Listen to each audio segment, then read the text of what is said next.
Elle trouva un homme, attaché à un arbre, en plein cœur de la tempête. Du sang s'écoulait de ses blessures, se mélangeant à la pluie qui tombait sans pitié.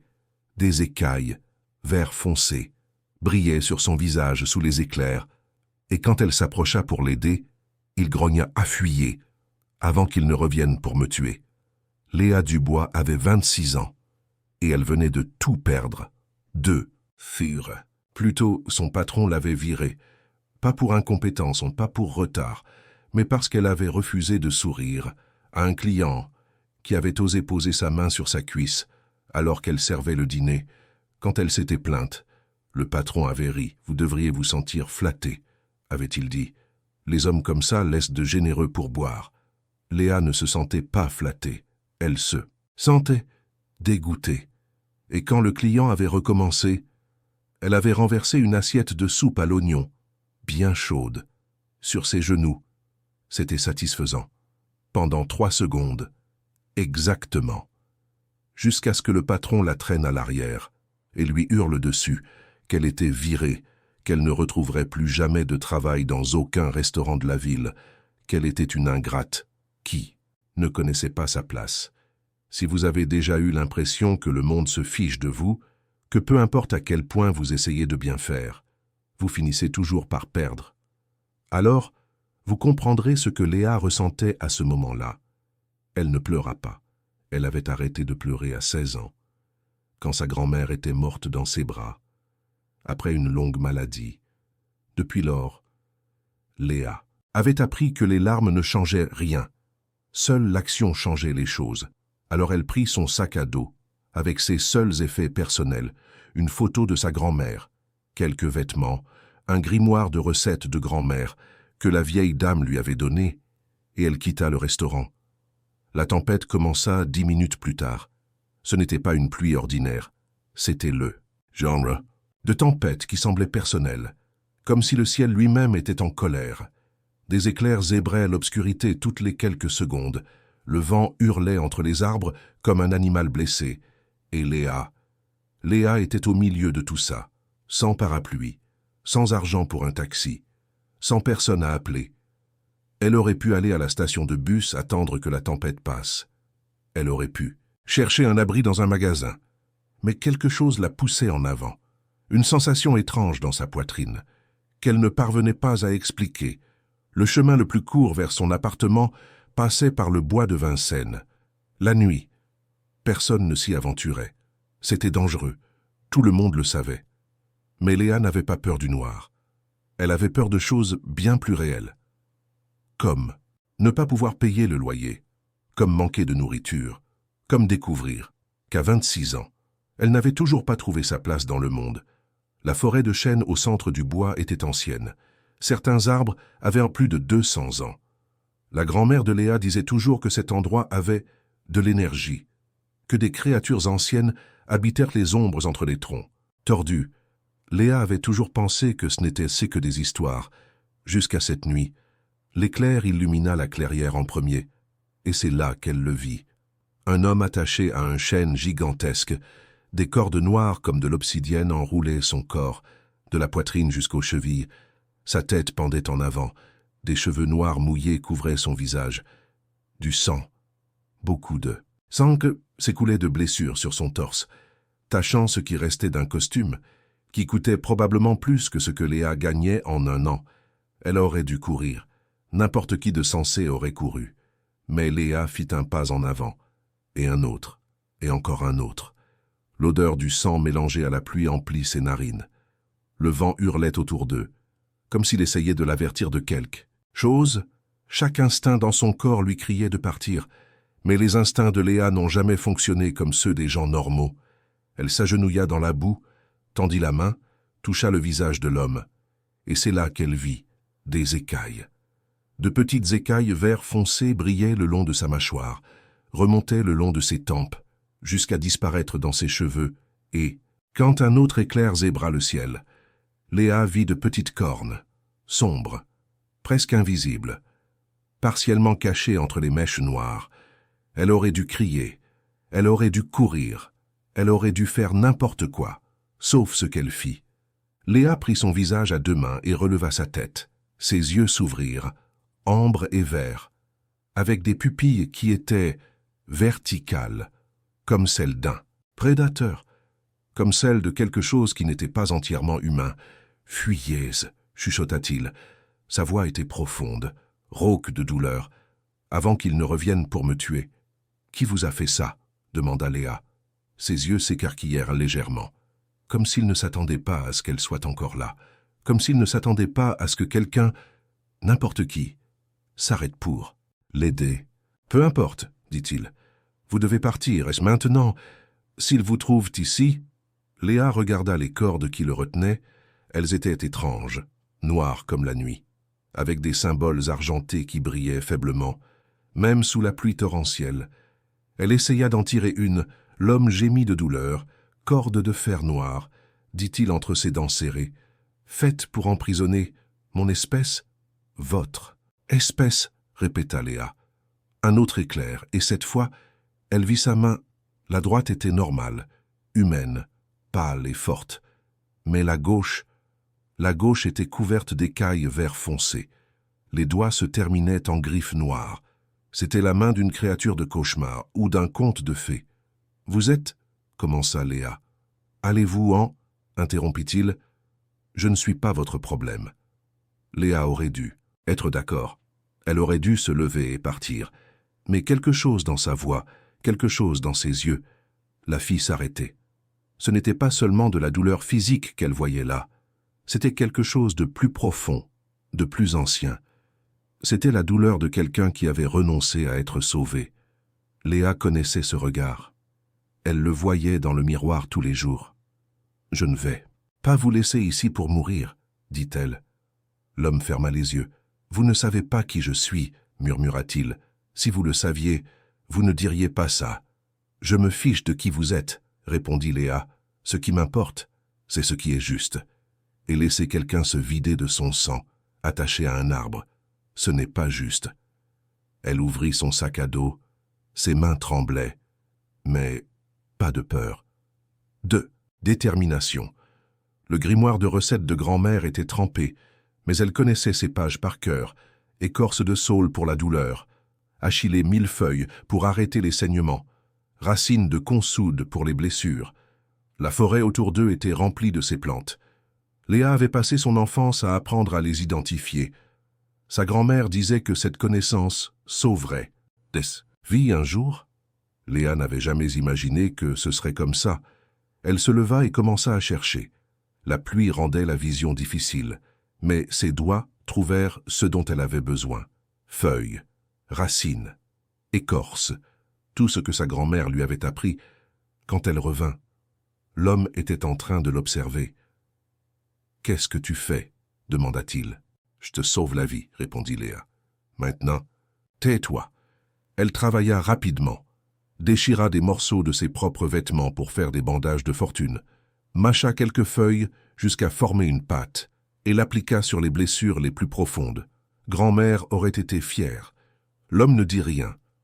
Il se contenta de l'observer avec ses yeux impossibles, ambre et vert, trop anciens pour un visage si jeune, rempli de quelque chose que Léa ne parvenait pas à identifier. « Pourquoi fais-tu ça ?» finit-il par demander. « Tu ne me connais pas. » Léa marqua une pause, le regarda.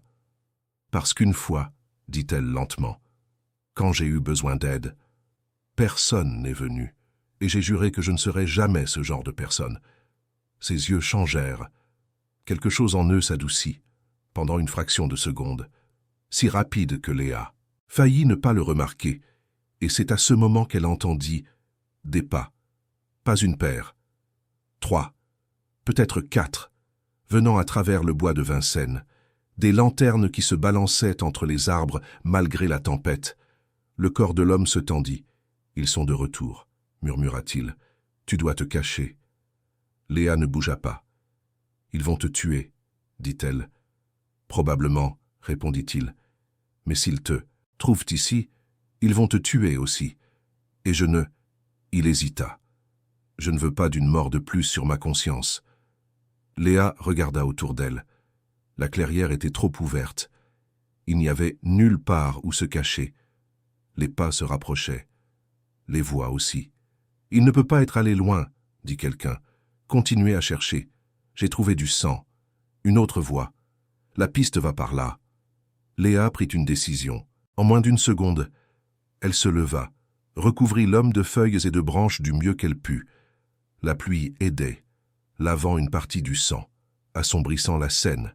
« Qu'est-ce que tu fais » siffla-t-il. « Tais-toi, » répondit-elle, « et ne bouge pas. » Alors elle marcha directement dans la direction des lanternes. Les hommes s'arrêtèrent quand ils la virent. Ils étaient 3, grands, vêtus d'eux, noirs, avec des yeux qui brillaient d'une façon non naturelle dans l'obscurité. L'un d'eux avait une cicatrice qui allait de l'œil jusqu'au menton. Un autre portait une épée qui semblait faite du même matériau noir que les cordes. « Qu'est-ce qu'on a là ?»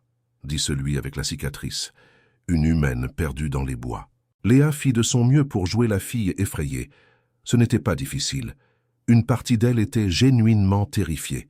« S'il vous plaît, » dit-elle d'une voix tremblante. « S'il vous plaît, aidez-moi. J'ai vu un homme blessé qui courait vers la Seine. Il avait l'air d'être en train de mourir. » Les 3 échangèrent des regards. « Un homme, » dit le plus grand d'entre eux. « Comment était-il ?»« Grand, » répondit Léa. « Cheveux foncés, du sang partout. Il a couru dans cette direction. » Elle pointa du doigt le côté opposé de la clairière, vers la Seine. Pendant un moment terrible, elle crut qu'il ne l'avait pas cru. Celui avec la cicatrice l'étudia avec des yeux plissés. « Ce n'est qu'une humaine pathétique, » dit le 3e. « Allons-y, avant qu'il ne s'échappe complètement. » Les 3 là dépassèrent sans se retourner. Léa attendit jusqu'à ce que le son de leurs pas disparaisse dans la tempête, attendit encore 5 minutes pour être sûre, puis courut de retour vers la clairière. L'homme était toujours là, toujours attaché. Mais ses yeux la regardèrent d'une façon différente maintenant. « Tu leur as menti, » dit-il. « Ce n'était pas une question. Tu as risqué ta vie, » continua-t-il, « pour un étranger. » Léa commença à enlever les feuilles qu'elle avait placées sur lui. « Tu pourras me remercier après que je t'aurai sorti de ces cordes, » dit-elle. L'homme faillit sourire. « Tu n'y arriveras pas, » dit-il. « Ce sont des cordes de fer noir. Seulement... » Léa sortit le grimoire de recettes de grand-mère de son sac à dos, tourna les pages trempées jusqu'à trouver ce qu'elle cherchait. Un chapitre sur les matériaux anciens, sur la façon dont certaines herbes pouvaient affaiblir même les enchantements les plus puissants. Grand-mère savait des choses que personne d'autre ne savait. « Laisse-moi essayer, » dit Léa. Elle travailla pendant presque 1 heure. La pluie ne faiblissait pas. Le froid lui pénétrait les os. Mais Léa ne s'arrêta pas. Appliqua des mélanges sûrs. Les cordes. Fredonna des mots que sa grand-mère lui avait enseignés quand elle était enfant, des mots qu'elle pensait n'être que des comptines. Les cordes commencèrent à faiblir. « Comment ?» murmura l'homme. « C'est impossible. Ma grand-mère, » répondit Léa tout en travaillant. Elle disait toujours qu'il y avait des choses dans ce monde que la plupart des gens ne comprennent pas. Elle m'a appris à respecter ces choses. La dernière corde se rompit. L'homme tomba vers l'avant. Léa le retint avant qu'il n'atteigne la boue. Il était plus lourd qu'il n'y paraissait, plus chaud aussi, malgré tout le sang perdu. « Je ne peux pas marcher, » dit-il. « Laisse-moi ici. »« Hors de question, » répondit Léa. « Je connais un endroit. Une grange abandonnée, pas très loin. Tu pourras t'y reposer jusqu'à ce que tu reprennes des forces. »« Pourquoi fais-tu ça ?» demanda-t-il à nouveau. Léa l'aida à se relever, plaçant son bras sur ses épaules, le bras avec la main de dragon. Les écailles étaient étonnamment chaudes contre sa peau, parce que, dit-elle en commençant à marcher, « Quand je te regarde, je ne vois pas un monstre, je vois quelqu'un qui a été abandonné par tous. Et je sais exactement ce que ça fait. » L'homme ne répondit pas, mais quelque chose dans son silence disait plus que n'importe quel mot ne pourrait, et alors qu'il marchait à travers la tempête, Léa n'avait aucune idée qu'elle venait de changer le destin d'un royaume entier, ou que les hommes qu'elle avait trompés n'étaient pas des hommes du tout, ou que cet étranger blessé qu'elle portait était l'être le plus puissant qui ait jamais existé, le roi dragon, et elle avait moins de 6 heures pour le sauver. avant que les assassins ne découvrent la vérité. La grange était exactement comme Léa s'en souvenait, abandonnée depuis au moins une décennie. Des murs de bois pourris qui parvenaient encore à garder la majeure partie de la pluie à l'extérieur. Un toit avec suffisamment de trous pour laisser entrer la lumière des éclairs, mais suffisamment fermé pour offrir un abri. Léa avait l'habitude de venir ici quand elle était enfant, quand elle avait besoin de fuir un monde qui ne semblait jamais avoir de place pour elle. Elle descendit l'homme sur une pile de foin vieux. Il gémit doucement, mais ne se plaignit pas. Il avait l'air du genre de personne qui ne se plaignait de rien, qui préférait souffrir en silence plutôt que de montrer de la faiblesse. Léa connaissait ce genre, elle était l'une d'eux. « Tu as perdu beaucoup de sang », dit-elle tout en examinant les blessures à la lumière d'un éclair. « J'ai fait ce que j'ai pu dans le bois de Vincennes, mais tu as besoin de vrais soins médicaux. »« Non, » dit-il, la voix plus faible maintenant. « Pas d'hôpitaux. »« Si, ces blessures s'infectent. Mon corps se soigne seul, » interrompit-il. « Différent des humains. J'ai juste besoin de temps. » Léa le regarda. La pluie avait lavé une partie du sang de son visage, révélant davantage des écailles qui se répandaient sur sa peau. Même dans l'obscurité, elle brillait. Vert émeraude profond comme des joyaux anciens, d'une beauté que Léa n'aurait jamais imaginée. « Tu devrais avoir peur de moi, » dit-il. « Pourquoi » demanda Léa. « Parce que je suis un dragon. » Il l'annonça comme on déclarerait que le ciel est bleu. Un fait, simple, inévitable. Léa réfléchit un instant. « Ma grand-mère me racontait des histoires, » dit-elle lentement, « sur des dragons qui vivaient parmi les humains, les souverains d'un royaume caché, existant dans l'ombre d'une autre. J'ai toujours pensé que ce n'étaient que des contes de fées. »« Ce n'en sont pas, » répondit-il, « et la plupart des miens, de mon espèce. N'aurais-je pas hésité à te tuer pour en avoir trop vu? Mais tu ne vas pas me tuer, » affirma Léa. Ce n'était pas une question. Ses yeux croisèrent les siens, ambre et vert, brillants dans l'obscurité. « Non, » dit-il après un long moment. « Non, je ne le ferai pas. »« Pourquoi ?» Il détourna le regard. « Parce que tu aurais pu partir, » dit-il. « Tu aurais pu me laisser mourir. Tu aurais pu révéler ma position aux assassins. Mais tu n'as rien fait de tout cela. Tu... » Il marqua une pause, comme si les mots suivants lui coûtaient quelque chose. « Tu m'as sauvé. » Sans rien demander en échange. « C'est ce que les gens décents font, » répondit Léa. « Pas, » dit-il. « Pas d'où je viens. Dans mon monde. Tout le monde veut quelque chose. Tout le monde a un prix. Tout le monde est prêt à trahir. Pour le pouvoir. Ou l'or. »« Ça a l'air d'un endroit horrible, » dit Léa. « Ça l'est, » acquiesça-t-il, « et j'en suis le souverain. » Léa sentit l'air quitter ses poumons. « Souverain, tu ne sais pas qui je suis, » dit-il. « Tu ne le sais vraiment pas. »« Tu es quelqu'un qui a failli mourir ce soir, » répondit Léa. « C'est tout ce qui compte maintenant. » Il l'étudia longuement. « Mon nom, » dit-il finalement, « est Kael, Kael Blackthorn, et je suis le roi dragon. » Léa resta silencieuse. Le roi dragon. Même ceux qui ne croyaient pas aux légendes connaissaient ce titre. Il était murmuré dans de vieux contes, peint sur les murs de civilisations oubliées, le souverain de tous les dragons, l'être le plus puissant ayant jamais foulé cette terre, et il était allongé dans une grange abandonnée, saignant sur du foin pourri, après qu'elle l'ait traîné à travers une tempête. « Tu es choqué, » remarqua-t-il. Léa déglutit. « Un peu, ça admit-elle. Mais ça ne change rien à ce que j'ai dit. Tu as toujours besoin de soins. » Elle se remit au travail, nettoya les blessures qui saignaient encore, appliqua davantage des herbes qu'elle avait cueillies. Son corps réagissait différemment de celui des humains, remarqua-t-elle, plus résistant, plus chaud, commençant déjà à guérir, d'une manière impossible. « Comment as-tu fini attaché à un arbre ?» demanda-t-elle en travaillant. Kael ferma les yeux. « Trahison, » dit-il. Le mot était amer dans sa bouche. Quelqu'un proche de moi, quelqu'un en qui j'avais confiance, a empoisonné ma boisson pendant le dîner. Quand je me suis réveillé, j'étais dans cette forêt, attaché, entouré d'assassins. Tu sais qui c'était. J'ai mes soupçons, répondit-il. Mais les soupçons ne sont pas des preuves. Et dans mon monde, accuser quelqu'un de puissant sans preuve, c'est demander à mourir. Léa pensa à la corde. « Cette matière noire, dit-elle. Tu as dit que c'était fait pour emprisonner ton espèce. Fer noir de Valcrate, confirma Kael.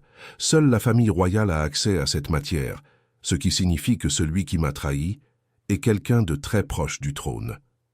Quelqu'un qui veut le trône pour lui-même, compléta Léa. Kael ouvrit les yeux. Tu es intelligente, dit-il. La plupart des humains ne comprendraient pas aussi vite. Léa haussa les épaules. Je lis beaucoup, dit-elle, et les drames politiques sont les mêmes partout. Quelqu'un veut toujours le pouvoir. Quelqu'un est toujours prêt à tuer pour l'obtenir. Tu parles comme si tu savais par expérience. J'étais serveuse, répondit Léa. On apprend beaucoup sur la nature humaine en servant des tables. Qui traite bien les autres? Qui ne se soucie que de lui-même? Qui sourit en planifiant de détruire quelqu'un? Kael resta silencieux un moment. « Pourquoi étais-tu dans le bois de Vincennes ce soir » demanda-t-il. « Seul, dans la tempête. » Léa hésita. « J'ai été renvoyée, » dit-elle finalement, pour avoir refusé d'accepter le harcèlement d'un client. Les yeux de Kael se rétrécirent. « Harcèlement. Un homme m'a touché, » expliqua Léa. « J'ai renversé une assiette de soupe à l'oignon sur ses genoux.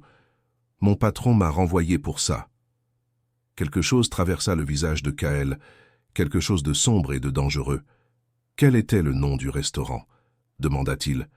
Léa faillit rire. « Qu'est-ce que tu vas faire » dit-elle. « Le réduire en cendres. » Kael ne répondit pas, ce qui était une réponse suffisante. « Tu n'as rien besoin de faire, » dit Léa. « Je peux m'occuper de moi-même. »« Je sais que tu peux, » répondit Kael. « C'est pour ça que je veux aider. Les gens qui prennent soin d'eux-mêmes reçoivent rarement de l'aide quand ils en ont besoin. » Léa ne sut pas quoi dire. Personne ne lui avait jamais parlé ainsi. Personne ne l'avait jamais vue de cette façon. Elle continua à travailler en silence. Les blessures de Kael se refermaient plus vite maintenant. La peau autour des écailles se régénérait d'une manière incroyable, mais il était encore faible. Il avait encore perdu beaucoup de sang. « Tu dois te reposer, » dit-elle. « Je vais veiller. Tu n'as pas besoin de faire ça. »« Je sais, » répondit Léa. « Mais je le ferai quand même. » Elle s'assit contre le mur de la grange.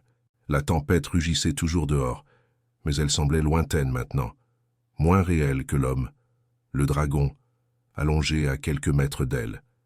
Kael l'observa longuement. « Tu es étrange, » dit-il finalement. « Merci, » répondit Léa. C'était un compliment. « Je sais, » dit-elle. « Bonne nuit, Majesté. » Kael ferma les yeux. « Kael, » murmura-t-il. « Appelle-moi Kael. »« Bonne nuit, Kael. » Le silence s'étendit entre eux, confortable, inattendu. Léa ne prévoyait pas de dormir. Elle prévoyait de veiller toute la nuit, mais ses yeux étaient lourds, son corps épuisé, et à un moment donné, sans s'en rendre compte, elle s'endormit. Et pendant son sommeil, elle rêva de dragons. Le son venait des profondeurs d'un sommeil sans rêve. « Non, s'il te plaît, non. » Léa se réveilla en sursaut. La tempête s'était calmée. La faible lumière de l'aube filtrait à travers les trous dans le toit. Et Kael faisait un cauchemar. Son corps se tordait sur le foin. La sueur brillait sur son front. Les écailles sur son visage pulsaient d'une lumière étrange, presque fébrile. « Sophie, » murmura-t-il. « Sophie, non. Je vais te retrouver. Je te le promets. » Léa s'approcha, posait sa main sur son épaule. « Kael, » dit-elle doucement. « Kael, réveille-toi. Ce n'est qu'un rêve. » Ses yeux s'ouvrirent soudainement. Pendant une seconde, il ne sembla pas la reconnaître. Ses yeux étaient sauvages, effrayés. La main de dragon serra son poignet avec une force suffisante pour lui faire mal. Puis, la clarté revint. La pression diminua. « Je... » commença-t-il. « Tout va bien, » dit Léa. « Ce n'était qu'un cauchemar. » Kael relâcha le poignet de Léa. Il regarda sa propre main. Cette main couverte d'écailles, comme si elle appartenait à quelqu'un d'autre. « Je t'ai fait mal, » dit-il, la voix chargée d'une culpabilité palpable. « Non, » souffla Léa, cherchant ses mots. « J'ai vu ton visage, » l'interrompit-il, les yeux sombres. « J'ai vu la douleur. » Léa observa son poignet. Des marques rouges, bientôt violacées. Une horreur. « Ce n'est rien, » dit-elle, essayant de minimiser l'incident. « C'est tout, » répondit Kaël, le regard fuyant. Il s'assit, s'éloignant d'elle. « C'est pour ça que je ne devrais pas. » Il se tut, incapable de poursuivre. « Tu devrais partir. »« Qui est Sophie ?» demanda Léa, changeant de sujet. Kaël se figea. « Qu'est-ce que tu as dit ?» Son regard perçant celui de Léa. « Tu l'appelais dans ton rêve, » expliqua Léa. « Sophie. Tu disais que tu allais la retrouver. » Le silence qui suivit était différent, plus lourd, chargé d'une émotion que Léa ne parvenait pas à identifier, une tristesse infinie. « Sophie, » dit Kaël finalement, « c'est ma fille. » Léa ne s'attendait pas à ça. « Ta fille. » Son visage trahissait sa surprise. « Elle a 6 ans maintenant, » continua Kaël. Sa voix avait changé, plus douce, plus vulnérable. Si elle est encore en vie, qu'est-ce qui lui est arrivé? Léa posa la question avec une appréhension grandissante. Kaël passa une main sur son visage, sa main humaine, comme s'il pouvait effacer les souvenirs. Une tentative désespérée. Sa mère a été assassinée, dit-il. Il y a 2 ans. Un attentat pendant une visite officielle. J'étais dans une autre aile du palais. Quand je suis arrivé, il s'arrêta, incapable de finir sa phrase. Quand je suis arrivé, c'était trop tard. La mère était morte. Et Sophie avait disparu. Volatilisée. « Les assassins l'ont enlevée ?» suggéra Léa, le cœur lourd. « Je ne sais pas, » répondit Kaël. « J'ai cherché partout. J'ai utilisé toutes les ressources du royaume. Mais Sophie a simplement disparu, comme si elle n'avait jamais existé. » Léa sentit son cœur se serrer, une douleur sourde. « Tu penses qu'elle est encore en vie ?» elle osa demander.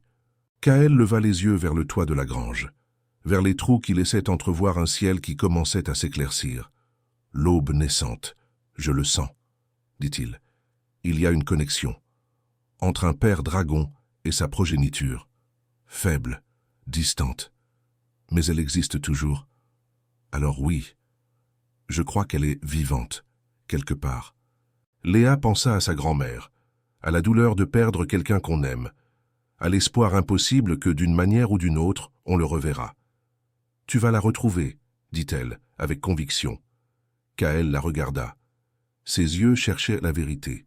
« Tu ne peux pas le savoir, » remarqua-t-il amer. « Non, » concéda Léa, « mais j'y crois.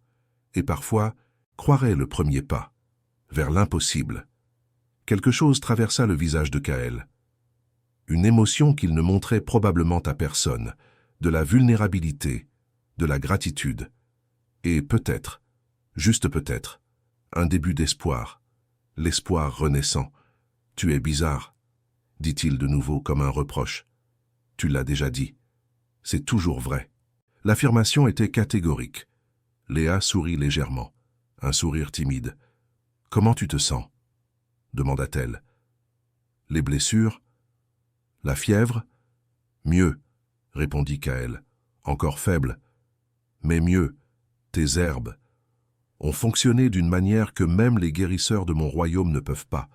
Un miracle. Ma grand-mère, » dit Léa. Elle a passé sa vie à étudier les plantes. Elle disait que la nature a des remèdes pour tout. Il faut juste savoir où chercher. Un savoir ancestral. Elle semble avoir été une femme sage. Kaël admirait cette sagesse. Elle l'était, confirma Léa. Sa voix devint plus douce. Elle m'a élevé après la mort de mes parents. Elle m'a appris tout ce que je sais, tout ce qui compte. Et elle? Kaël hésita. Est morte il y a 10 ans, termina Léa. Dans mes bras. Une éternité. Kaël resta silencieux, respectant le deuil de Léa. « Je suis désolé, » dit-il après un moment. « Ne le sois pas, » répondit Léa. « Elle a vécu une belle vie, et elle m'a laissé quelque chose de plus précieux que n'importe quel trésor. » Quoi? Kaël était curieux. La capacité d'aider les autres, dit Léa, de faire la différence, même en étant juste une serveuse sans importance. Kaël l'étudia, son regard perçant. Tu n'es pas juste rien, dit-il. Tu es plus que quiconque j'ai jamais rencontré.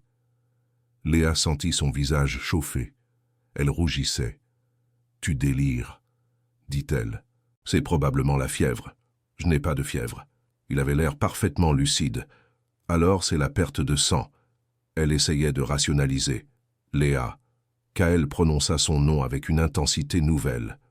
Elle le regarda. Son cœur battait la chamade. Les yeux de Kaël étaient intenses, ambre et vert brillants dans la faible lumière de l'aube. Et il y avait quelque chose dedans. Quelque chose qui faisait accélérer son cœur d'une manière qu'elle n'avait pas ressentie depuis des années. Une attraction indéniable. « Merci », dit-il simplement. Le remerciement était sincère. C'était un mot simple, un seul mot, mais venant de lui, venant du roi dragon. Il semblait signifier tout, une promesse.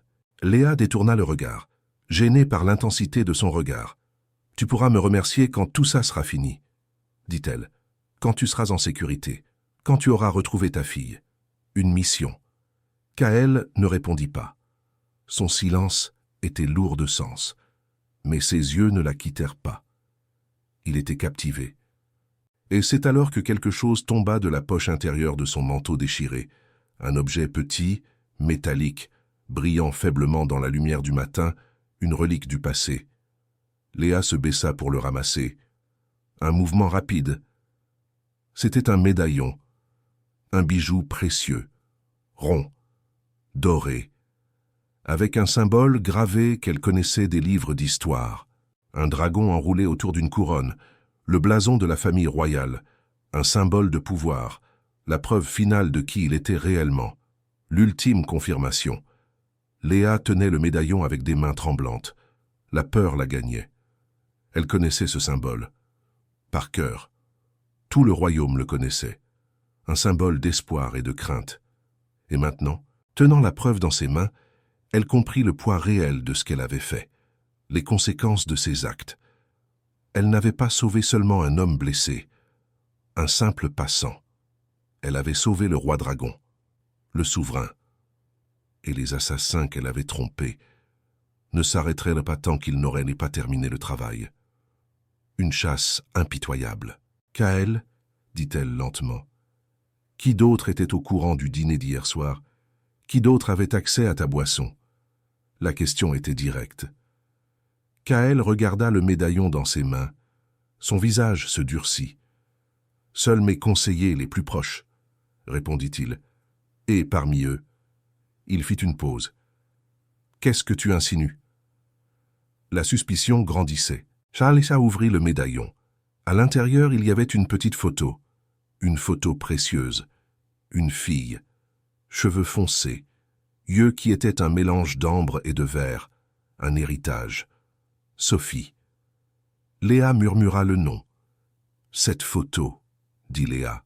« Elle est récente. Elle a 2 ans, » répondit Kaël. Sa voix était étrange, tendue. « Pourquoi tu demandes ça ?» L'inquiétude le rongeait. « Parce que je connais ce visage, » dit Léa lentement. « Je l'ai déjà vue, cette fille. » La révélation la bouleversait. Les mots de Léa planèrent dans l'air comme une promesse impossible, une lueur d'espoir dans les ténèbres. « Je l'ai déjà vue, cette fille. » Elle réitéra la phrase. Kaël se redressa brusquement. La douleur de ses blessures passa inaperçue. Ses yeux ambre et verts, brillaient d'une intensité qui faisait accélérer le cœur de Léa. Un regard perçant. « Où ?» exigea-t-il. Sa voix avait changé. Ce n'était plus l'homme vulnérable de quelques minutes auparavant.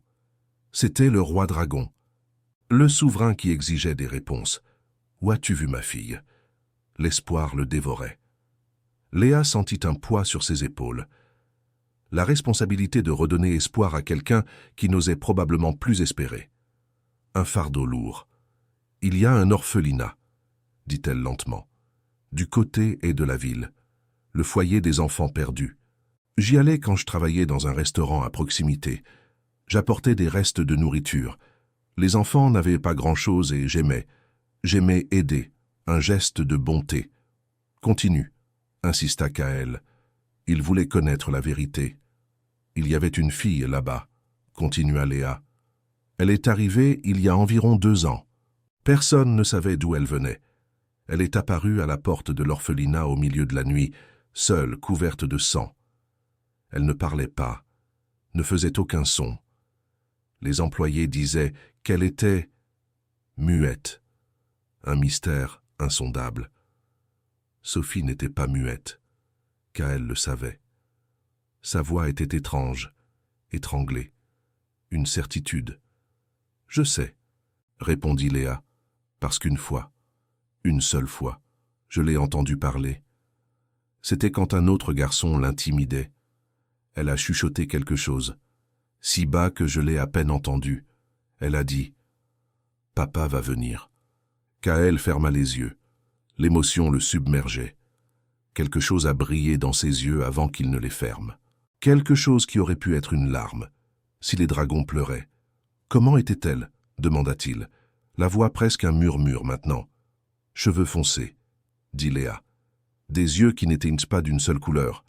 Et elle avait un bracelet, doré, avec le même symbole que ce médaillon. Le corps de Kaël resta complètement immobile. « Le bracelet de sa mère », dit-il. Sophie le portait depuis bébé. Il était assorti à celui que sa mère avait.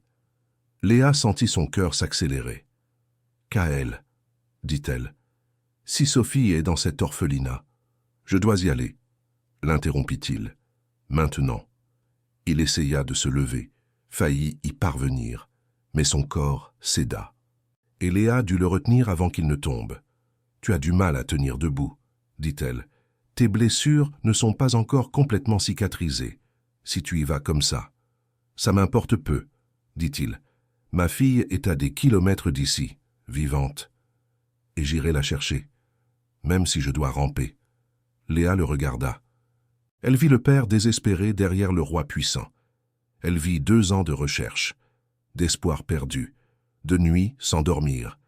Elle vit quelqu'un qui déplacerait des montagnes pour sa fille. Et elle prit une décision. « J'y vais, » dit-elle. « Quoi ? » « Je vais à l'orphelinat, » expliqua Léa. « Toi, tu restes ici. Tu reprends des forces. Pendant ce temps, je confirme si c'est vraiment Sophie.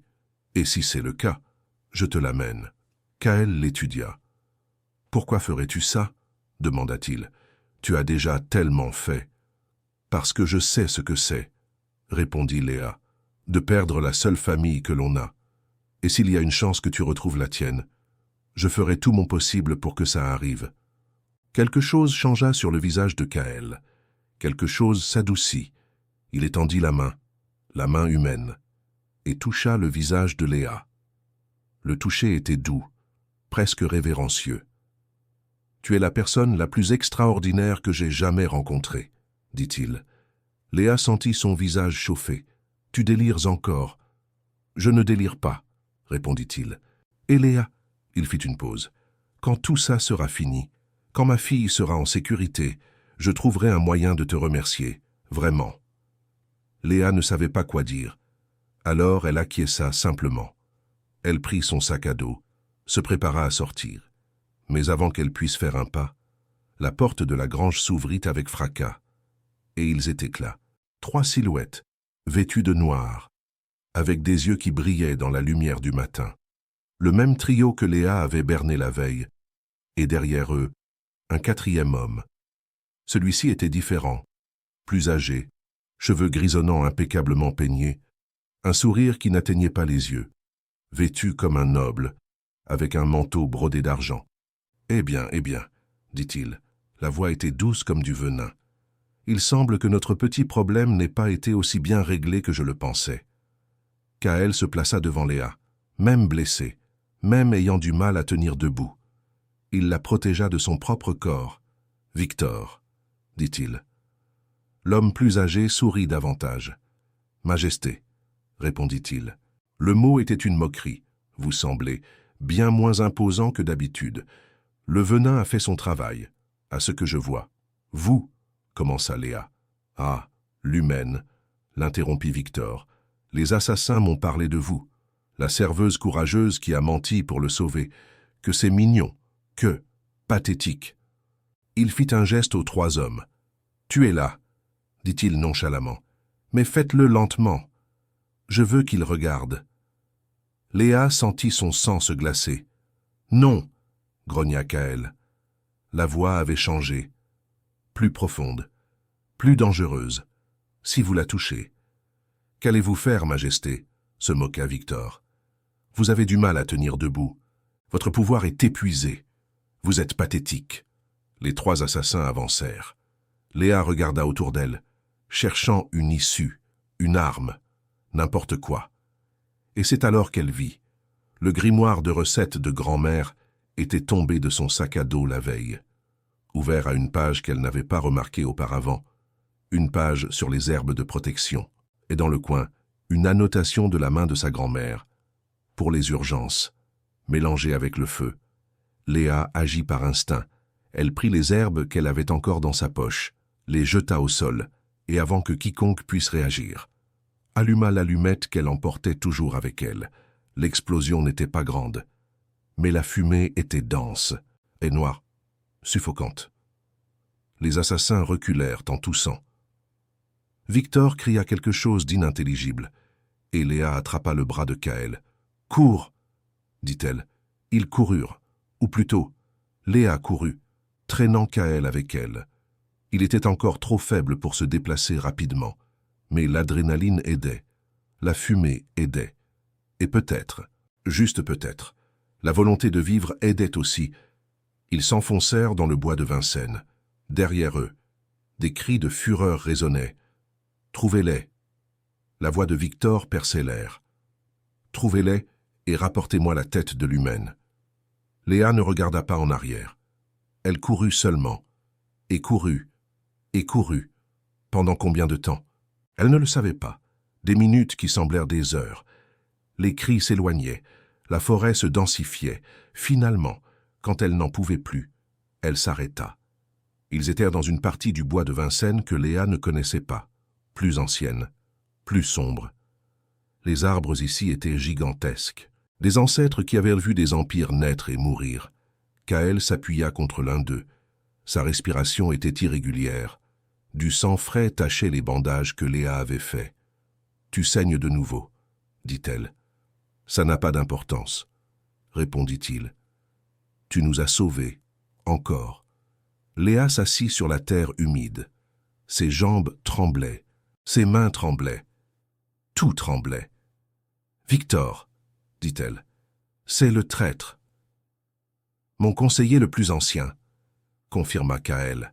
« Il a été à mes côtés pendant 20 ans, depuis avant que je ne devienne roi. Et il a essayé de te tuer. Il veut le trône, » dit Kaël. « Il l'a toujours voulu, mais les lois de notre peuple n'autorisent pas un non-sang royal à gouverner. La seule façon pour Victor de devenir roi serait... Si toi et ta fille étiez morts, » compléta Léa. Kaël acquiesça. « Il a dû orchestrer l'attaque qui a tué ma femme, » dit-il. La voix était pleine d'une fureur froide. Il a dû cacher Sophie quelque part. Et maintenant? Maintenant, il essaie de terminer le travail, dit Léa. Oui, le silence s'étendit entre eux. Léa pensa à l'orphelinat, à Sophie, à la petite fille muette qui attendait depuis 2 ans le père qui avait promis de venir. « Il sait pour Sophie ?» demanda-t-elle soudainement. Kaël la regarda. « Que veux-tu dire ?»« Victor, » expliqua Léa. « Si c'est lui qui a caché Sophie, il sait où elle est. S'il essaie de te tuer maintenant, après 2 ans, quelque chose a dû changer. Quelque chose a dû le faire accélérer ses plans. » Kaël resta silencieux un instant. Puis ses yeux s'écarquillèrent. « Sophie grandit, » dit-il lentement. « Bientôt elle va commencer à manifester ses pouvoirs de dragon. Et quand cela arrivera, il n'y aura aucun moyen de cacher qui elle est. Victor doit te tuer avant que cela n'arrive, » continua Léa. « Parce que si Sophie manifeste des pouvoirs, elle deviendra l'héritière légitime. » Kaël acheva sa phrase. « Et même si Victor me tuait, il ne pourrait pas la toucher sans déclencher une guerre civile. Léa se leva brusquement. « Alors il faut qu'on arrive à Sophie les premiers, dit-elle. Léa. Écoute, l'interrompit-elle, tu as dit que Victor est puissant, que sans preuve, tu ne peux pas l'accuser. Mais, et si on avait des preuves? Et si on trouvait quelque chose qui le relie à l'enlèvement de Sophie? Kaël l'étudia. À quoi penses-tu exactement? Victor a forcément laissé une trace, Léa dit. Personne ne cache un enfant pendant 2 ans sans faire d'erreur. Si Sophie est à l'orphelinat, quelqu'un l'y a emmenée. Quelqu'un a payé pour son hébergement. Quelqu'un a peut-être laissé des documents, compléta Kaël. Son regard avait changé. Il y avait de l'espoir là. Et quelque chose d'autre. Du respect. Je vais à l'orphelinat, Léa dit. Je vais confirmer que c'est bien Sophie. Et je vais chercher le moindre indice sur qui l'a déposée là. C'est trop dangereux, dit Kaël. Victor va te rechercher. Victor nous recherche tous les deux de toute façon. Léa argumenta. Si j'y vais seule, je peux me fondre dans la masse. Je ne suis qu'une humaine. Tu te rappelles? Invisible, sans importance. Tu n'es pas sans importance. Kaël dit. Pour le monde. Je le suis. Léa répondit. Et maintenant? C'est un avantage. Kaël s'approcha d'elle. Sa main de dragon, toucha le visage de Léa. Les écailles étaient chaudes, étonnamment douces. Si quelque chose t'arrive, dit-il, il n'arrivera rien. Comment peux-tu en être sûr? Parce que sa fille attend. Léa répondit, et je ne la laisserai pas attendre plus longtemps. Les yeux de Kaël croisèrent les siens. Ambre et vert, intense, rempli de quelque chose que Léa n'osait nommer. Léa, dit-il. Oui? Il ne répondit pas avec des mots. Au lieu de cela, il se pencha, et pour la première fois, très légèrement, ses lèvres touchèrent à son front. Ce fut un baiser de gratitude, de protection, de quelque chose qui, peut-être, juste peut-être, était le début de quelque chose de plus. « Reviens-moi » murmura-t-il. Léa ferma les yeux. « Je reviendrai » dit-elle, avec sa fille. Alors, elle se tourna et marcha en direction de la ville, sans regarder en arrière, parce que si elle regardait, elle ne pourrait peut-être pas partir. L'orphelinat se trouvait à l'extrémité est de Paris. Un vieux bâtiment qui avait connu des jours meilleurs. Les murs avaient besoin d'être repeints. Le jardin avait besoin d'être entretenu. Mais les enfants qui couraient dans la cour semblaient heureux, malgré tout. Léa s'approcha par le portail arrière. Elle connaissait cet endroit. Elle connaissait la routine. Elle connaissait les horaires où les employés faisaient des pauses. Et plus important encore, elle connaissait la directrice, une femme nommée Martine. La même Martine qui, un jour, avait donné à manger à une jeune Léa quand elle n'avait nulle part où aller, qui lui avait offert un endroit pour dormir quand le monde semblait trop froid, qui lui avait dit que la bonté finit toujours par revenir. Léa attendit que Martine sorte pour sa pause de midi, puis elle l'intercepta dans le jardin. « Martine » l'appela-t-elle. La femme se retourna. Ses yeux s'écarquillèrent. « Léa » dit-elle. « Mon Dieu, ma petite. Ça fait des mois que je ne t'ai pas vue. Tu vas bien? Tu as l'air. J'ai besoin de ton aide. » Léa interrompit. « C'est à propos d'une des enfants, la petite qui ne parle pas, Sophie. » Le visage de Martine changea. « Pourquoi veux-tu savoir des choses sur elle ?» demanda-t-elle prudemment. « Parce que j'ai retrouvé son père, » Léa dit. Les yeux de Martine s'écarquillèrent encore plus. « Le père ?» Léa. « Cet enfant est arrivé sans papier, sans histoire. Personne n'a jamais. Je sais qui elle est. » Léa interrompit. « Et je sais qui l'a amenée ici. J'ai besoin de preuves. Martine, n'importe quoi. Des documents, des lettres, des relevés de paiement. N'importe quoi qui montre qui l'a laissée devant cette porte il y a 2 ans. » Martine resta silencieuse pendant un long moment, étudiant Léa avec des yeux qui avaient vu beaucoup de choses dans la vie. « Tu sais dans quoi tu t'embarques » demanda-t-elle finalement. « Je sais. » Léa répondit. « C'est dangereux. »« Ça je sais.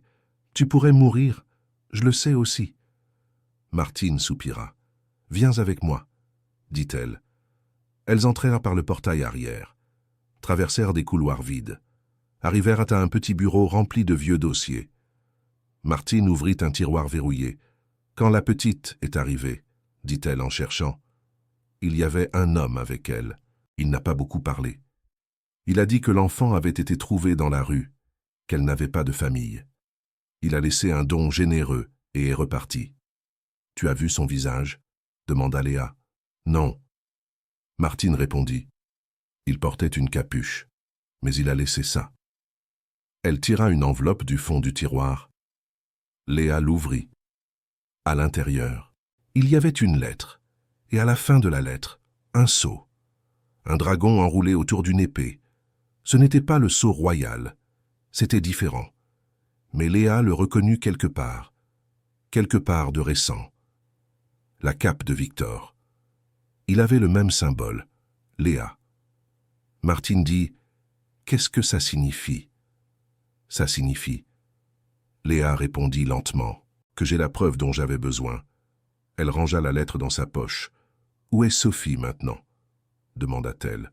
« Dans sa chambre. » Martine répondit. « Deuxième étage. Dernière porte à droite. » Léa se tourna pour partir.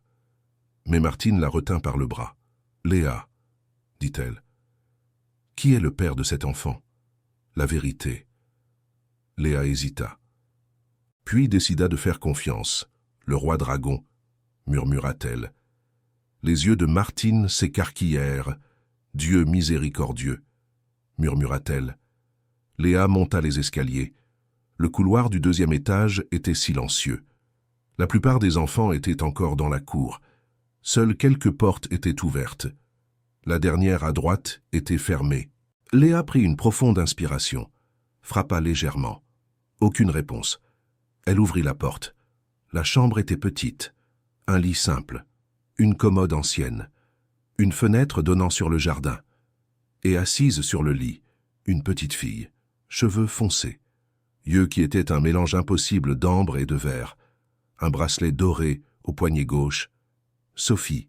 Léa entra lentement. « Bonjour, » dit-elle doucement. « Tu te souviens de moi ? Je venais parfois t'apporter à manger. » La petite fille la regarda, ne parla pas, ne bougea pas. « Je suis venue. » Léa continua. « Parce que j'ai retrouvé quelqu'un.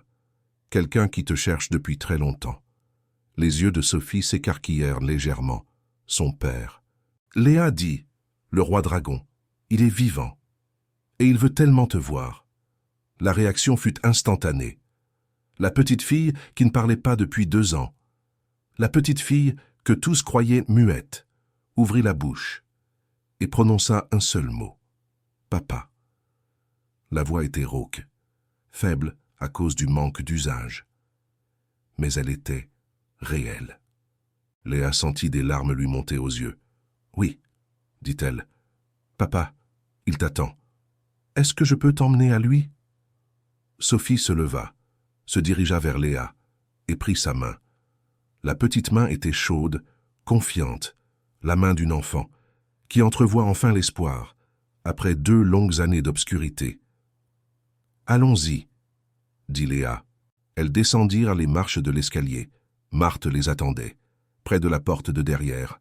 « Prends bien soin d'elle, » dit-elle, la voix tremblante. « Je veillerai, » promit Léa, avec une détermination nouvelle. Elles s'éclipsèrent par le portail arrière, dans la nuit. Et c'est là que tout bascula. Une berline noire bloquait l'issue, et appuyée contre elle, arborant ce sourire de vipère. Se tenait Victor. « Bonjour Sophie, » dit-il. Sa voix était douce, presque mielleuse, mais tellement dangereuse.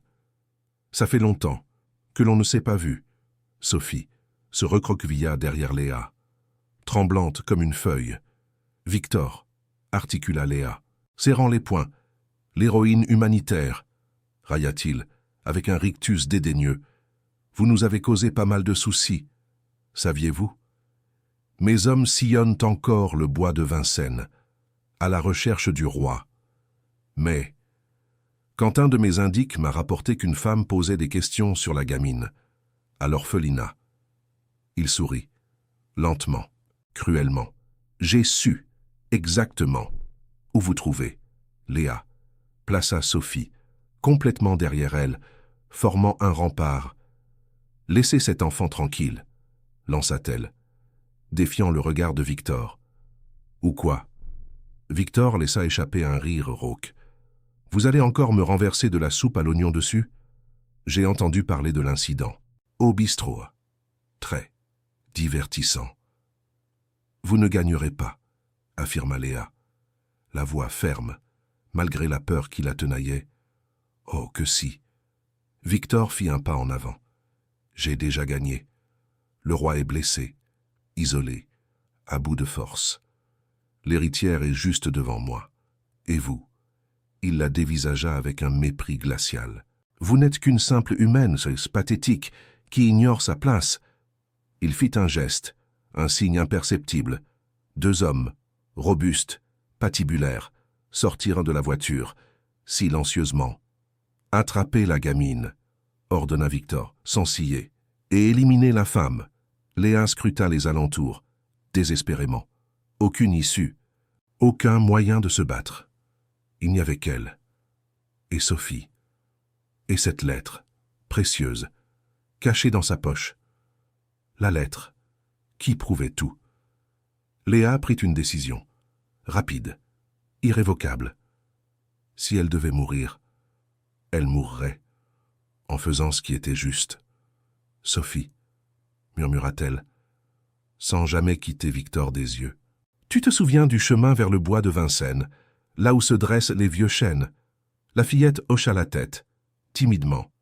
Quand je te dirai cours, Léa poursuivit, d'une voix à peine audible. Tu cours. Le plus vite possible. Ton père t'attend là-bas. Il te protégera. Et toi? Demanda Sophie. Les yeux remplis d'une angoisse enfantine. Tout ira bien pour moi, mentit Léa, avec un sourire forcé. Les hommes de Victor se rapprochèrent, dangereusement. Maintenant, souffla Léa, d'une voix déchirée. Elle se jeta, avec toute la force de son désespoir, sur le premier homme. Elle n'avait aucune chance. Elle le savait. Mais elle offrait à Sophie les précieuses secondes dont elle avait besoin. La fillette s'élança, petite, rapide. Elle disparut, entre les arbres, avant que quiconque n'ait pu réagir. Victor rugit de rage, un cri guttural. « À sa poursuite !» hurla-t-il, défiguré par la colère. Tout de suite, les hommes se lancèrent à la poursuite de Sophie, sans hésitation. Et Victor s'approcha, lentement, de Léa, qui gisait, à terre. « Vous avez tout gâché !» siffla-t-il, les yeux injectés de haine. « Non !» dit Léa, même si la douleur la lacérait de partout. Je lui ai juste donné une chance. Victor l'empoigna par les cheveux. Brutalement, la souleva du sol, sans ménagement. « Vous allez mourir pour ça !» dit-il, avec une jubilation macabre. Lentement, douloureusement, Léa sourit, malgré tout. « Peut-être, » dit-elle, la voix faible, mais déterminée. « Mais vous perdrez. » De quoi parlez-vous? Victor était déconcerté. Son sourire avait disparu. Cette fois, Victor ne sourit pas, car Léa serrait quelque chose, fermement, dans sa main, la lettre, avec son sceau, et à l'horizon, dans le ciel, au-dessus des arbres. Quelque chose approchait, quelque chose de grand, quelque chose qui rugissait. Victor leva les yeux, ses pupilles se dilatèrent, sous l'effet de la terreur. « Non, » murmura-t-il, incrédule. « Impossible. » Léa sourit, encore plus. Le roi dragon avait retrouvé ses forces, et il venait récupérer ce qui lui appartenait. Le dragon était magnifique. Il n'y avait pas d'autre mot pour décrire la créature qui fendait les cieux à cet instant. Des écailles vert foncé, qui brillaient comme des émeraudes vivantes, des ailes immenses qui éclipsaient le soleil, des yeux ambrés et verts qui brûlaient d'une rage ancestrale, Et quand il se posa, quand Kaël se posa, la terre trembla. Victor tituba, sous le choc. Ces hommes, les rares, qui n'avaient pas couru à la poursuite de Sophie, s'enfuirent, purement et simplement. Ils ne se retournèrent pas, ils n'hésitèrent pas. Ils coururent, comme si leur vie en dépendait, car c'était le cas.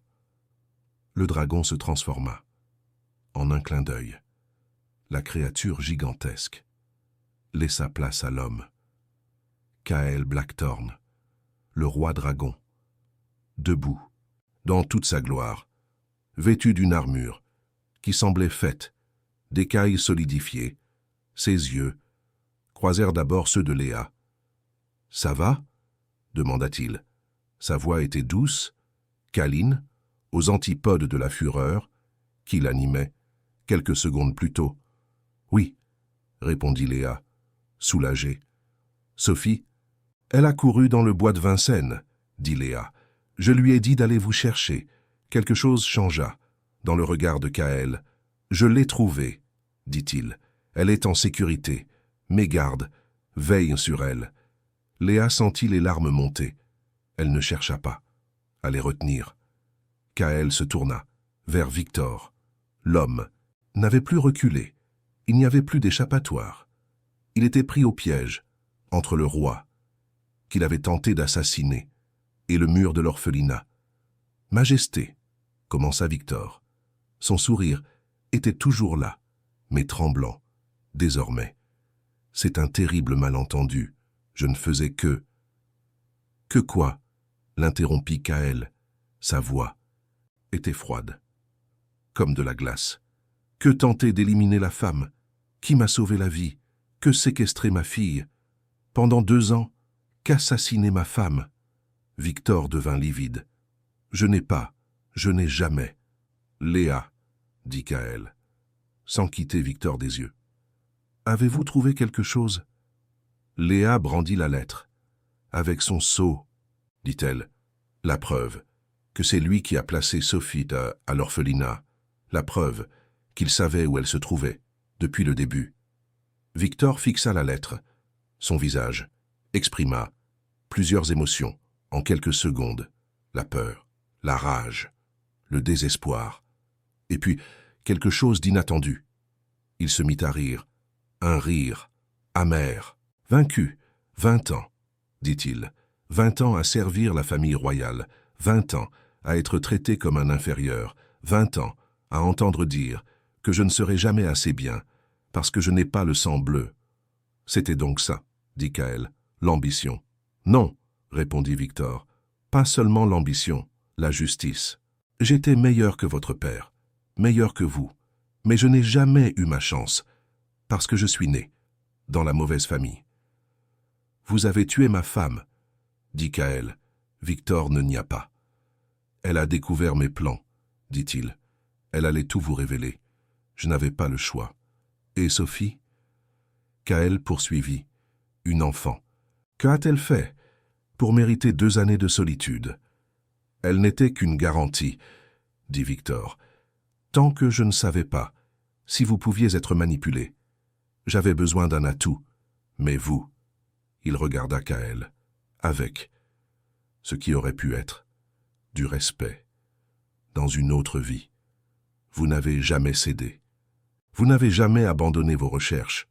Je pensais que le temps vous briserait, mais il ne vous a pas brisé. Parce qu'elle est ma fille, dit Kaël. Victor acquiesça. Je sais, dit-il. Et c'est pour ça que vous ne me pardonnerez jamais. Kaël fit un pas en avant. « Victor, » dit-il, « vous avez trahi votre maison, vous avez trahi votre roi, vous avez assassiné ma femme, vous avez kidnappé ma fille, vous avez tenté de me tuer. » Victor ne répondit pas. Selon les lois de notre peuple, Kaël continua. La punition, pour trahison, est la mort. Léa vit quelque chose traverser le visage de Victor, de l'acceptation, et quelque chose d'autre, du soulagement. « Fais ce que tu dois faire, » dit-il. « Mais sache ceci, Majesté, il y en a d'autres comme moi. d'autres qui en ont assez d'être traités comme des inférieurs, d'autres qui vont continuer ce que j'ai commencé. Même si vous me tuez, cela ne s'arrêtera pas. Kaël l'étudia. Peut-être pas, dit-il finalement. Mais ce sera un commencement. Il fit un geste. Du ciel descendirent d'autres dragons, plus petits que Kaël, mais toujours impressionnants, des gardes royaux. Léa réalisa, vêtue d'armure qui s'accordait à celle du roi. « Emmenez-le, ordonna Kaël. Il sera jugé devant le conseil des seigneurs. Tous sauront ce qu'il a fait. » Les gardes agrippèrent Victor par les bras. Il ne résista pas. Il se contenta de regarder Léa une dernière fois.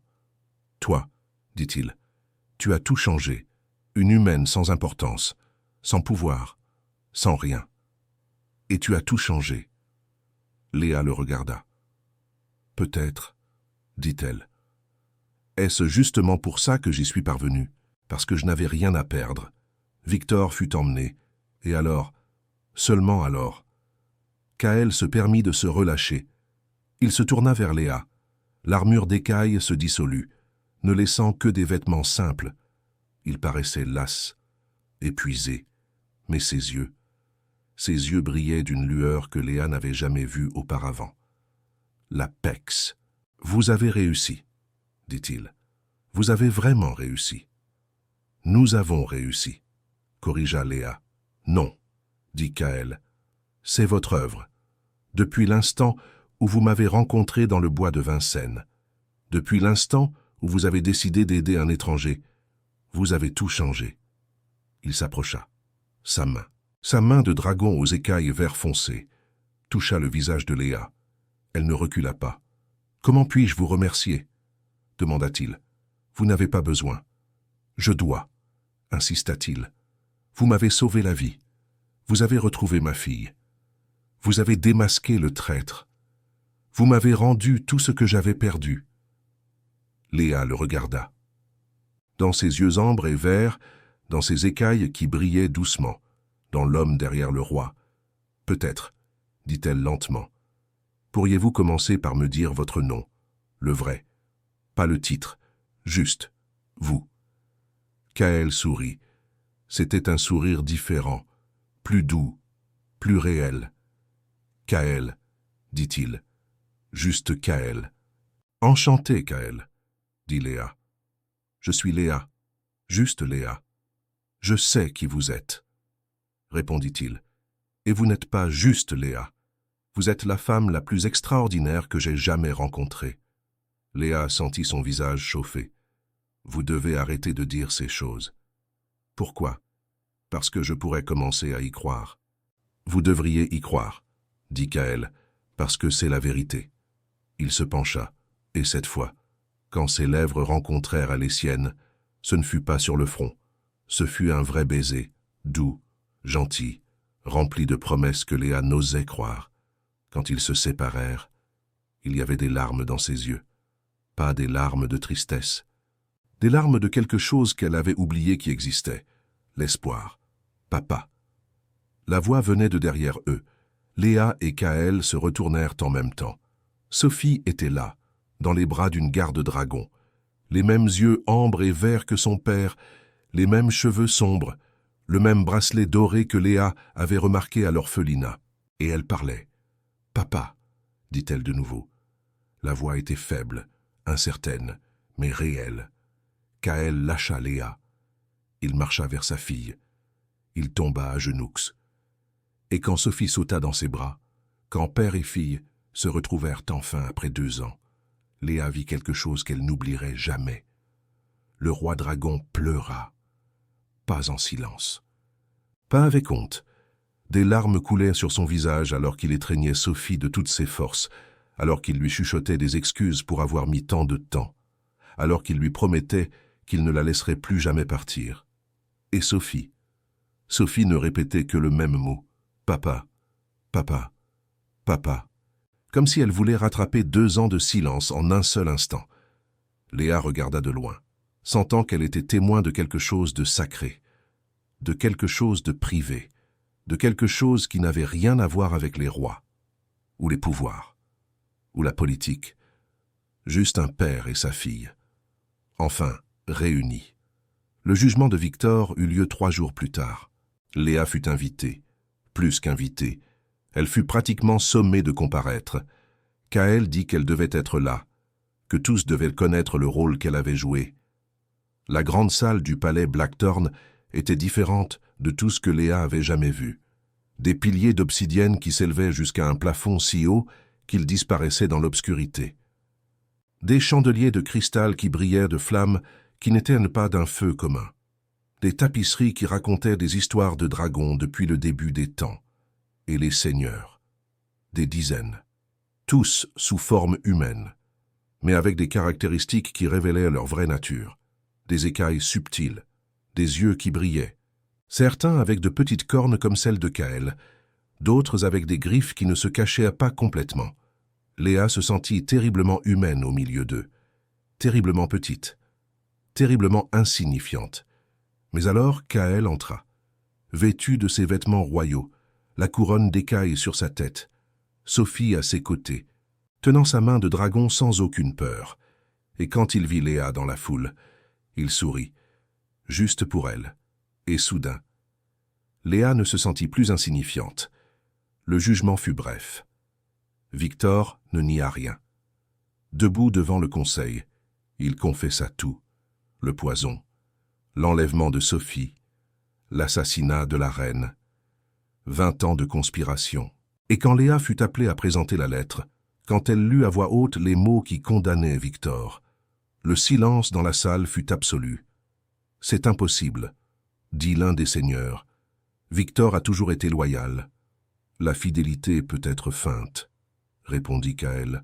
« Mais les preuves ne mentent pas. Cette lettre, trouvée par Léa Dubois, prouve que Victor connaissait le lieu où se trouvait Sophie pendant tout ce temps, qu'il a planifié ma mort, qu'il a trahi tout ce qu'il a juré de protéger. » Les seigneurs échangèrent des regards, et un par un, ils votèrent, coupables. Victor fut emmené dans les cachots. Pour la première fois en 2 ans, justice avait été faite, et tout cela grâce à une serveuse qui ne connaissait pas sa place. La célébration dura des jours. Léa ne participa pas à beaucoup de festivités. Elle préférait les jardins du palais, où elle pouvait voir les étoiles sans l'éclat excessif des chandeliers. C'est là que Kaël la trouva la 3e nuit. « Vous vous cachez, » dit-il, « ce n'était pas une question. »« Je n'appartiens pas à cet endroit, » répondit Léa. « Je suis juste une humaine, une serveuse sans emploi. Je ne suis pas. »« Vous êtes la femme qui m'a sauvé la vie, » interrompit Kaël. « La femme qui a retrouvé ma fille. La femme qui a démasqué un traître. » Léa le regarda. « Cela ne change pas qui je suis. »« Non, » acquiesça Kaël. « Parce que qui vous êtes est déjà extraordinaire. » Il s'assit à côté d'elle sur le banc de pierre. Le jardin était silencieux. La lune brillait au-dessus d'eux, se reflétant sur les écailles du visage de Kaël. « Sophie demande après toi. » Il a dit, « Tout le temps. »« La dame gentille. C'est comme ça qu'elle t'appelle.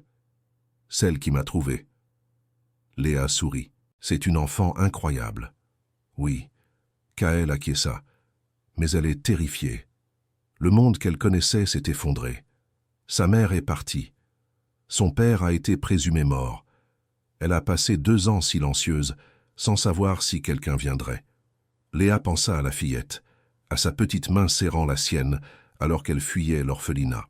Au premier mot qu'elle a prononcé après 2 ans. « Papa, elle a besoin de temps, » dit Léa, « et d'amour, et de quelqu'un qui la fasse se sentir en sécurité. »« Elle a besoin de toi, » dit Kaël. Léa le regarda. « Qu'est-ce que tu veux dire ?» Kaël se tourna vers elle. Le clair de lune illuminait son visage, les écailles, ses yeux ambre et verts, et quelque chose d'autre, quelque chose de vulnérable, quelque chose que les rois ne devraient pas montrer. « Je n'ai jamais rien demandé à personne, » dit-il. « Jamais eu besoin. Je suis le roi dragon. J'ai le pouvoir, la richesse, un royaume entier à mon commandement. Mais rien de tout ça ne signifie quoi que ce soit si je n'ai personne avec qui partager. » Léa sentit son cœur s'emballer. « Kaël, tu aurais pu me laisser mourir, » continua-t-il. « Aurais pu partir quand tu as découvert qui j'étais. Aurais pu fuir quand Victor est apparu. Mais tu es resté, à chaque instant, sans rien demander en échange. Tu es la première personne de toute ma vie qui m'a vu comme juste moi. C'est pas le roi, pas le dragon, juste Kael. Léa ne savait pas quoi dire. Alors elle écouta simplement. « Je sais que c'est fou, » dit Kael. « Je sais que nous nous connaissons depuis seulement quelques jours. Je sais que tu es humaine et que je suis quelque chose de différent. Mais Léa... » Il prit sa main, la main de dragon tenant la main humaine. « Je ne veux pas te laisser partir. » Léa regarda leurs mains entrelacées, les écailles vert foncé contre sa peau pâle, les griffes qui pourraient la blesser, mais qui la tenaient avec tant de douceur. « Qu'est-ce que tu demandes ?» dit-elle. « Reste, » répondit Kael. « Reste avec moi et Sophie. Pas comme employée, pas comme protégée, comme... » Il marqua une pause. « Comme partie de ma famille. » Léa sentit les larmes monter. De nouveau. « Je n'ai rien à offrir, » dit-elle. « Je ne suis que... » « Tu es tout, » interrompit Kael. « Tu es la bonté quand le monde est cruel, le courage quand les autres fuient, l'amour quand il serait plus facile d'être indifférent. Tu es tout ce que je n'ai jamais su que j'avais besoin. » Léa le regarda. Le roi dragon, Kael, et pour la première fois depuis très longtemps. Elle se laissa croire. « Oui, » dit-elle, « ce n'était qu'un mot. Mais ça a tout changé. 6 mois plus tard. » Léa se trouvait sur le même chemin où tout avait commencé. Le parc municipal, le bois de Vincennes, la clairière où elle avait trouvé un homme attaché à un arbre par une nuit d'orage. Mais tout était différent maintenant. Le soleil brillait à travers les feuilles. Les oiseaux chantaient dans les branches. Des fleurs sauvages recouvraient le sol où il n'y avait que de la boue et du sang. Et Léa n'était plus une serveuse sans rien. Elle était la protectrice royale, la première humaine de l'histoire à siéger au Conseil des Seigneurs, la femme que le roi dragon aimait. Maman Léa. La voix venait de derrière elle. Léa se retourna. Sophie courait vers elle, sa robe bleue flottant, son bracelet doré scintillant au soleil, et derrière elle, Kael, souriant de cette façon qui faisait encore battre le cœur de Léa plus vite. « Tu as trouvé ?» demanda Sophie, essoufflée. Léa regarda l'arbre où tout avait commencé. « J'ai trouvé, » dit-elle. Sophie regarda autour d'elle. « C'est ici, » dit-elle. « Où tu as trouvé papa ?»« C'est ici, » confirma Léa. Kael s'approcha. Sa main de dragon trouva la sienne naturellement, comme si ça avait toujours été comme ça, comme si ça allait toujours être comme ça. « Ça a l'air différent maintenant, » dit-il. « Ça a l'air mieux, » répondit Léa. Elle regarda le chemin qu'elle avait parcouru cette nuit d'orage, seule, virée, sans rien. Et elle regarda le chemin devant elle maintenant, avec Kael, avec Sophie, avec une famille qu'elle n'aurait jamais imaginé avoir. « Tu sais, » dit-elle, « quand j'étais petite, ma grand-mère me disait que l'univers a une façon étrange de fonctionner, que parfois, les pires nuits mènent aux meilleurs matins. Elle était sage. » Dit Kael. « Elle l'était, » acquiesça Léa. « Mais je crois que même elle n'aurait pas imaginé ça. » Sophie tira la main de Léa. « Maman Léa, » dit-elle, « je peux te raconter un secret. » Léa se baissa pour être à sa hauteur. « Bien sûr, mon cœur. » Sophie se pencha, murmura quelque chose à l'oreille de Léa, et Léa sourit, le plus grand sourire de toute sa vie. « Qu'est-ce qu'elle a dit ?» demanda Kael. Léa se releva, le regarda. L'homme qu'elle avait sauvé, l'homme qui l'avait sauvé en retour. « Elle a dit, » répondit Léa, « qu'elle est heureuse que j'ai trouvé papa dans cet arbre, parce que maintenant, elle a une maman de nouveau. » Kael les attira toutes les deux dans une étreinte. Père, fille. Et la femme qui avait tout changé, là, qu'un dans la clairière où tout avait commencé, sous le même soleil qui brillait maintenant où il n'y avait que l'orage. Et Léa comprit. Certaines histoires ne commencent pas par « il était une fois ». Certaines histoires commencent avec une tempête, avec un homme attaché à un arbre, avec un choix qui aurait pu être différent, mais qui ne l'a pas été. parce que Léa a choisi d'aider. Et ce choix, ce seul choix, a tout changé. Vous avez 2 choix maintenant. Vous pouvez oublier cette histoire. Vous pouvez fermer et continuer votre vie comme si rien ne s'était passé. Ou vous pouvez accepter quelque chose, que parfois les moments les plus sombres sont ceux qui précèdent la plus grande lumière. Que parfois, la personne la plus improbable peut changer le destin d'un royaume. Et que parfois, juste parfois, l'amour apparaît exactement là où on l'attend le moins. Attaché à un arbre, au milieu d'une tempête, attendant quelqu'un d'assez courageux pour aider. Cette nuit-là, Léa a sauvé plus qu'une vie. Elle a sauvé une famille. Elle a sauvé un royaume. Et elle a trouvé quelque chose qu'elle avait perdu depuis longtemps. Un endroit où appartenir. Et tandis que le soleil se couchait sur le bois de Vincennes, où tout avait commencé, Léa comprit enfin ce que sa grand-mère voulait dire. L'univers a vraiment une façon étrange de fonctionner. Et parfois, les pires nuits mènent vraiment aux meilleurs matins.